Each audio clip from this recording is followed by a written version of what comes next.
Welcome. Welcome everyone. In today's episode, we will talk about supernatural things. I mean, really magical things. Not just some imaginary journeys. I have with me, here, in the studio today, our super guest. Ladies and gents, let's welcome our friend. Don't be shy. Say hello, my dear. Oh. Hello lovely people. Hello. It is a pleasure to be here. Wow. Such a magical place it is. I mean lovely, wow. Yes, no doubt. It is a magical studio. So, please explain to our listeners who you are, what you do, and why you have an interest in such unusual aspects of life. Well, professionally, I mean work-wise, I am employed in one of the publishing companies. We usually work with authors and organizations. We are also involved with content in the newspapers. I have interest in those unusual things since my best friend published her book in our company. Unfortunately, she passed away a couple weeks after the release of her book. It was a very interesting, dreamy kind of beauty work, to be honest, that her book.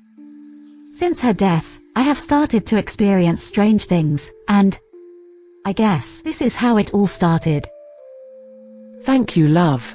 I think many individuals out there may relate to similar coincidences. I mean, supernatural coincidences I have in mind. So, please tell us, what was the most unusual thing you have experienced? Oh, well, some time ago.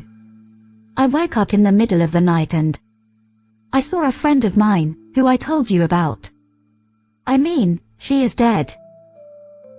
Anyhow, the next day, I visited one of the psychological support institutions, a kind of doctor's office, if you like, to discuss that thing because the encounter was so real, I got really scared. But when I explained to the doctor who I saw, when I explained what happened that night, the doctor told me to wait one moment, and she walked out of the patient's room. I was there, in that office alone, waiting, and waiting. My dear. Oh my dear. Sorry to say this, but the healthcare system is as is, and waiting time is something based on negligence and arrogantly fueled ignorance. I mean, maybe, just maybe, such circumstances aren't always based on some kind of supernatural occurrences. I know, my dear. But I was in that office until I heard locking doors and shutting metal curtains.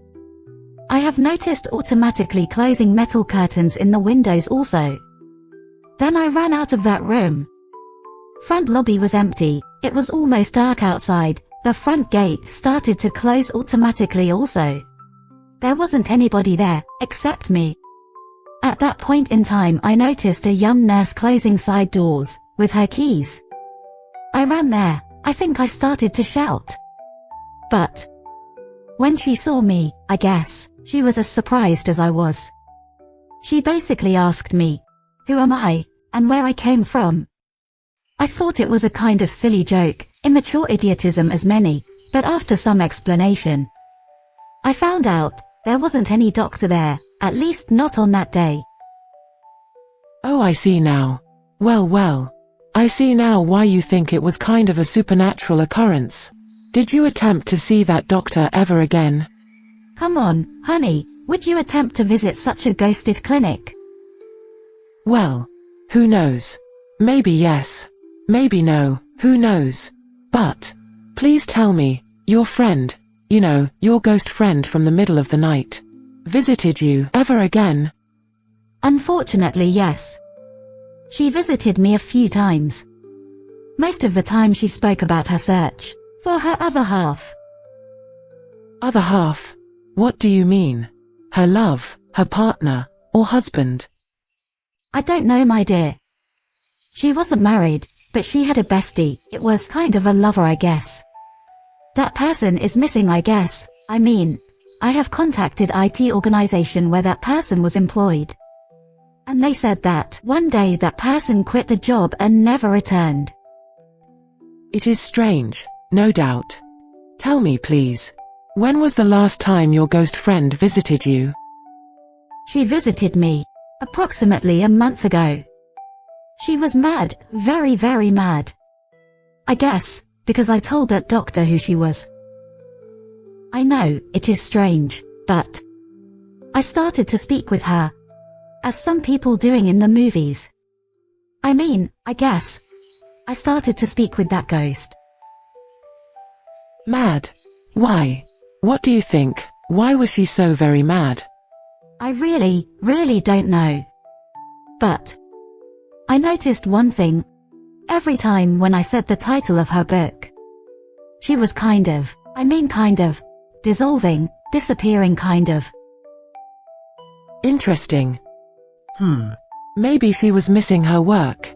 Or maybe there was some kind of connection between her work and her ghostly appearance in your world. Yeah, I guess. As we both know, supernatural things are simply supernatural. Yeah, oh yeah. I agree with you, 111%. My dear, if you could give advice to anybody who is experiencing some kind of supernatural things, but such things trouble their life, what kind of advice would you like to give them? Well, maybe. Or maybe. I don't know. I don't know what to say. Sorry, my dear. To be honest, maybe I just don't want to copy some smart approaches and pretend like I know how to solve other people's problems. Very well. This is good enough.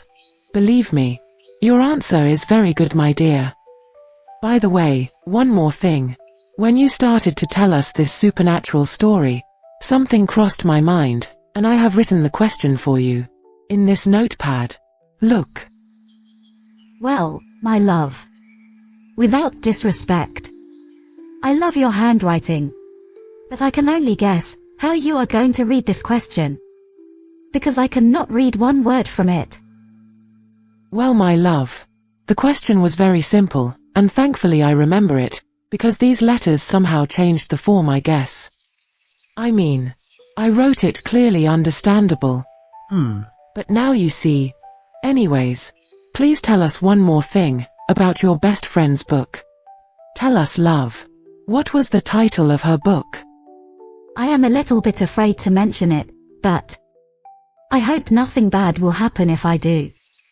I mean, I hope this will not wake her up. If you know what I mean. No, I am sure.